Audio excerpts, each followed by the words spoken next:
Recruitment capacity যেহেতু এই tender এই কাজটি করার জন্য টেন্ডারের কোনো রিক্রুটমেন্টের প্রয়োজন হবে না, সেজন্য আমি এটা নট অ্যাপ্লিকেবল দিয়েছি।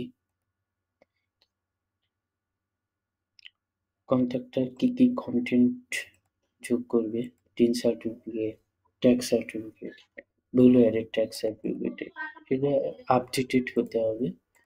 আপডেটেড বলতে আমি বর্তমানে আমাদের যে অ্যাসেসমেন্ট ইয়ার চলতেছে সেটা হচ্ছে ২৪-২৫, সেটার লাস্ট ডেট আছে আমাদের।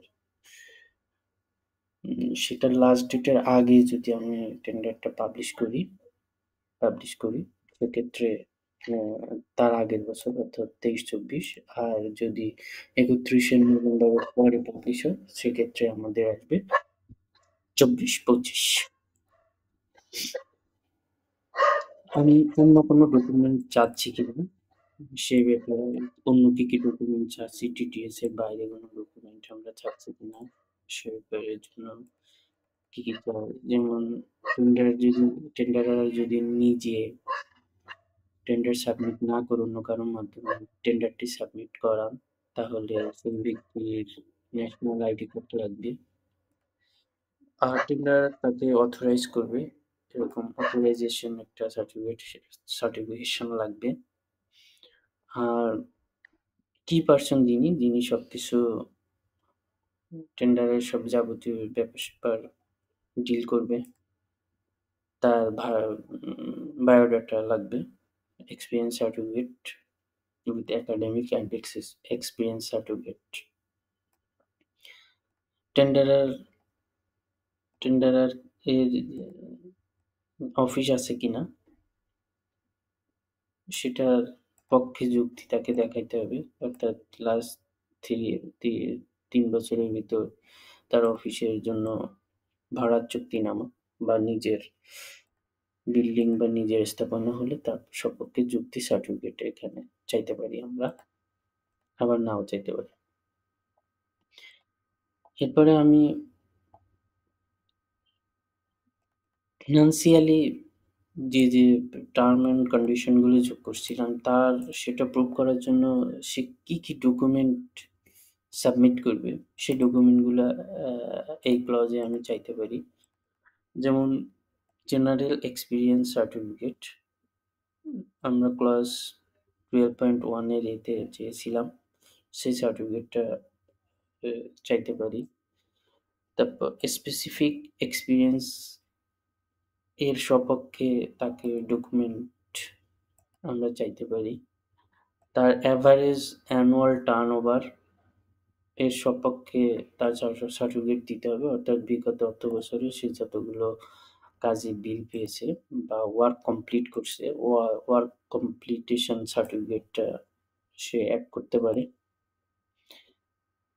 লিকুইড অ্যাসেটের জন্য তার ব্যাংক স্টেটমেন্ট বাংলাদেশের কোনো শিডিউল ব্যাংক থেকে দিতে হবে, সেটা টেন্ডার যেদিন সাবমিশন করবে তার ২৮ দিনের ভিতরকার ইয়ে হতে হবে স্থিতি বিবরণী, তার আগে হলে হবে না, আমি এই ক্লজটা যোগ করে দিচ্ছি। তার যে কি পার্সন সাথে সে আর যে সকল জনশক্তি ভেন্ডিং অপারেটর হিসাবে যাদেরকে দিবে তাদের এক্সপিরিয়েন্স সার্টিফিকেট সহ একাডেমিক সার্টিফিকেট প্লাস সিভি এইগুলা আমরা চাইতে পারি। এটা সেই ক্লজটা এখানে বলা হয়েছে। এরপরে অথরিটি মানে তার ব্যাংক অ্যাকাউন্টের এগেনস্টে যদি চায় যে সে যে ব্যাংক স্টেটমেন্ট দিছে এই স্টেটমেন্টটা সে ব্যাংকের মাধ্যমে সত্যায়িত বা ব্যাংকের কাছে কোয়ারি করতে চাইতে পারে, সেজন্য পির এগেনস্টে তাকে একটা লেটার দিতে হবে যাতে পি চাইলে তার ব্যাংক ম্যানেজার তাকে এটা দিতে বাধ্য থাকে, এরকম একটা সার্টিফিকেট তাকে দিতে হবে। তার বিগত অর্থবছরের প্রফিট, লাভ, লস, স্থিতি এই সকল বিষয়ে একটা অডিট ফার্মের মাধ্যমে সার্টিফাইড করে সার্টিফিকেটটা জমা দিতে হবে। আর সে যে ডিউ টাইমে সিমিলার এক্সপিরিয়েন্সে সে যে ডিউ টাইমে টাকাটা পেমেন্ট করে, টাকাটা পেমেন্ট যে সে ডিউ টাইম অর্থাৎ মাসের ৫ তারিখ বা ১০ তারিখ যে সময়সীমা থাকে তার ভিতরে যে পেমেন্ট করছে তার প্রিভিয়াস ওয়ার্ক গুলো দিতে এটা একটা সার্টিফিকেশন তাকে দিতে হবে। এখানে বলা হয়েছে যে আমরা জানি পিপিএস 2 তে আমরা যে ভৌত সেবা ক্রয় করি তার জন্য টোটাল একটা এস্টিমেট দাঁড় করায়। দাঁড় করানোর পরে যে যিনি টেন্ডারার তিনি কত পার্সেন্ট লাভে কাজটা করতে চান, কত পার্সেন্ট লাভ সেটা ন্যূনতম ৫% এর নিচে দিতে পারবেন না।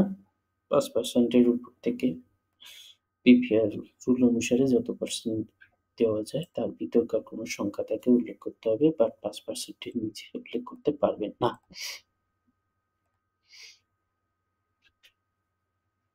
এই যে আমরা এই ক্লজ অনুসারে তার অডিটটা করা থাকতে হবে।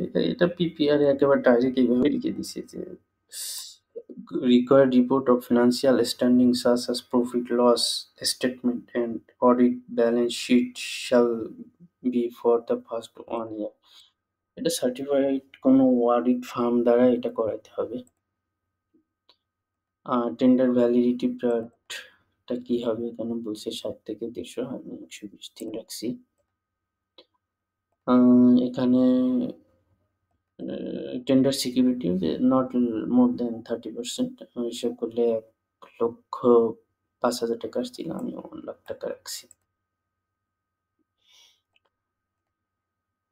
টেন্ডারটা কার বরাবর উনি সাবমিট করবে অর্থাৎ যিনি ছিলেন তিনি। এখানে অ্যাটেনশন কার কাছে অ্যাটেনশন করবে, আমি আমার নির্বাহী প্রকৌশলীর নাম, আমাদের address, telephone number, mail ID এগুলা দিয়ে দিয়েছে।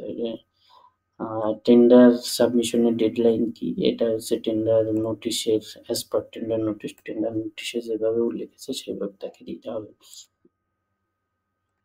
এরপরে আসেন যে টেকনিক্যাল রেসপন্সিবিলিটি, আমি যে টেন্ডারকে কিভাবে ইভালুয়েট করব সেই বিষয়টা এই পিপিএস 2 এর জন্য এটা খুবই গুরুত্বপূর্ণ একটা ক্লজ। এই ক্লজের ভিতর আপনাকে সুস্পষ্টভাবে বলে দিতে হবে আপনি টেন্ডারারকে কোন ক্রাইটেরিয়ায় কত পয়েন্টের ভিত্তিতে ইভালুয়েট করবেন। যেমন আমি আমার এই করার জন্য আমি হেল্পার ভেন্ডিং অপারেটর নিবো। তো ভেন্ডিং অপারেটরে ১২ জন নিবো। ১২ জনের এগেইনস্টে আমি তাকে পয়েন্ট দিছি ১০০। যদি আমার আরো পোস্ট থাকতো, যেমন এখানে যদি গার্ড থাকতো ৫ জন হতো, তাহলে আমি এখানে ভেন্ডিং অপারেটরে ৬০ দিতাম আর গার্ডের জন্য ৪০ দিতাম। এভাবে যদি একাধিক পোস্ট হয় তাহলে টোটাল পয়েন্টটা ভাগ করে আপনাকে করতে হবে, টোটাল ১০০ পয়েন্টের ভিতর রাখতে হবে। এবার সাব ক্রাইটেরিয়ায় আসলে, সাব ক্রাইটেরিয়া মনে করেন এই যে ভেন্ডিং অপারেটরে আমি ১০০ মার্ক দিছি। তো পার পারসন এই ১০০ মার্কটা আপনি কিভাবে ডিস্ট্রিবিউট করবেন? যেমন আমি এডুকেশন কোয়ালিফিকেশনে ৩০%, এক্সপেরিয়েন্সে দিয়েছি ৪০%, প্র্যাকটিক্যাল টেস্ট অ্যান্ড রিটেন টেস্টে হচ্ছে 10%, ফিজিক্যালে দেওয়া হয়েছে 10%, টোটাল ১০০ পয়েন্ট। বাট যদি একাধিক হইতো তাহলে মনে করেন ভেন্ডিং অপারেটরে আমি যে ৬০ মার্ক দিছিলাম আমার এই সবগুলো যোগফল এই ৬০ এর ভিতর থাকতে হতো। এরপরে ক্রাইটেরিয়া আরেকটা অপশন বের করে সাব ক্রাইটেরিয়া ফর এটা ভেন্ডিং অপারেটর সি একটা অপশন লিখে আমি লিখতাম sub criteria for security guard. সেক্ষেত্রে সিকিউরিটি গার্ডে যদি ৪০ মার্ক থাকতো তাহলে আমি এখান থেকে ৩ টা অপশন বা ৪ টা অপশন যেভাবে নিতাম এই ৪ টা অপশনে সেই ৪০ মার্কটাকে আমার প্রয়োজন অনুসারে বা যেটা গুরুত্ব বেশি এভাবে করে আমি দিতে পারতাম। পিকে সে আমাকে যে লোকগুলো দিতে চাচ্ছে তাদের সকল সিভি দিতে হবে আর রিটেন এবং ওরাল আর ফিজিক্যাল টেস্টের মাধ্যমে আমরা তাদেরকে ইভালুয়েট করবো, এরকম একটা ক্লজ এখানে যোগ করে দেওয়া হয়েছে। এটা পিপিআর